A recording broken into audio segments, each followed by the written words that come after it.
Okay, it's been a week since this movie came out. There's a couple reasons why it took me some time to get here. As if you notice, I'm in a new place. I got a new apartment, so I've been moving stuff, and so I haven't really had time to film. But I also didn't watch this like opening night or anything. I waited a few days to watch this one. Because I didn't really have time to watch it. So it took me some time, but I did watch it. Granted, I did watch it like 4 days ago. So it is one of those times where I watch something and then like a week later I'll film. So, but it has given me time to kind of sit on it for a while, which is nice. And I did really like this movie. So I'm really excited to talk about The Northman.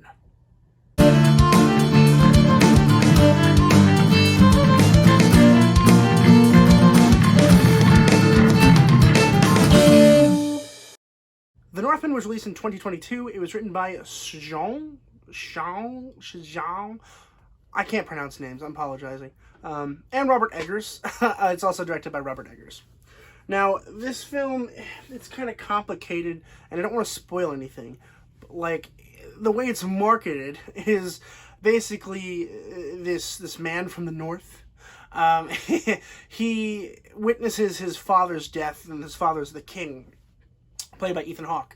And so this kid, he runs away from everyone who's trying to kill him, and he grows up, and his big plan in life is to go and kill his father and find his mother and to kill the guy who killed his father.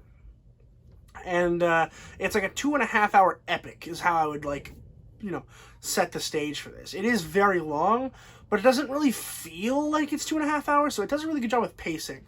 It does take some time to get there, but it takes its time to get everywhere. Like, there's really not a whole lot of action in comparison to what I think it's branded for. Like, if you watch a commercial or a trailer for this, there's a lot more action in it than you will see going into the movie.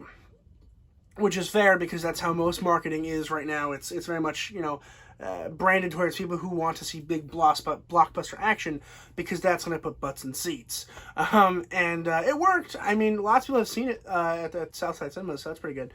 But I think it does take its time to get to where it's going, but it works very well. My one real big criticism is actually with story, which is that it takes him, like, I don't know, it must be at least 10 to 15 years, like, minimum, for him to, like, start going after his father, his father's killer. And I'm just like, I don't know if he needed to wait that long. Like, it's like he accidentally stumbled into a cave, and this mysterious, like, fortune teller was like, "Oh, you must go kill your father's, whatever." And he's like, "Oh yeah, I forgot about that main quest plot point." But I get it. That's kind of, we're supposed to just forgive it, and I will. That's fine. It is a little weird, but I do forgive it. Willem Dafoe is excellent in this. Alexander Skarsgård is incredible in this. Anya Taylor-Joy is meh. I'm kind of over the Anya Taylor-Joy, like, I don't think she's good. I don't. Like, I don't. I think she's fantastic in The Queen's Gambit. I think she's very good in The Witch. But basically everything else I've seen her in, I'm just like, she's fine. Like, Last Night in Soho, she's fine. This, she's fine. New Mutants, she's bad. It's just, I like Anya Taylor-Joy in The Queen's Gambit and in The Witch, but I don't think she's particularly great. I don't. But as a whole, this is definitely going to appeal to more people than others. Like, this isn't really my style, but I still really found myself enjoying it. But people who are very interested in Viking kind of movies are going to enjoy this movie more than others. And I don't think this appeals to the majority crowd, but the majority crowd is going to want to see it because it's branded as this huge action movie. When really, there's a couple splits of action here and there, and then there's a small fight at the end. It's like, that's the big thing, of course, at the end of a revenge story, is a big fight. And the fight is, it's strange because it's really short. Like, it's really a short fight, but then the ending is really cool. I'm not going to spoil it, but like, it kind of, they make references to it throughout the film. You're like, oh, okay, I kind of see what's going to happen.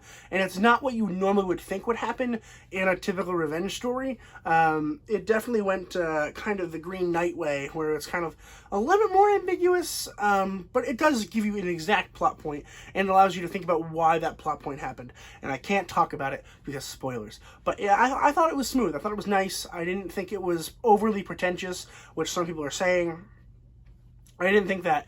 It is not an A24 film, like it kind of feels like. My guess is it has to do with the budget. I'm assuming Robert Eggers was like, I like to do this. And like, we don't have the money for that. Also, probably because they're giving money to Alex Garland right now to do Men. I'm assuming a lot of their budget went to that. But regardless, The Northman is a very good epic movie, and I personally really enjoyed it. It's one that I can't wait to buy on 4K and watch again and again. I'm going to go ahead and give The Northman an A+. Have you guys seen The Northman? Let me know in the comments below what you guys thought about it. It is playing at Southside Cinemas right now if you're interested in checking it out there or at your local movie theater.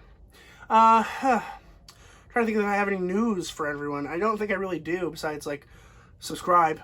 That'd be great. And follow my podcast, link in the description below. That'd be great. But thank you guys so much for watching. I truly appreciate it. And make sure you subscribe so you can find your next movie at Robert's Reviews.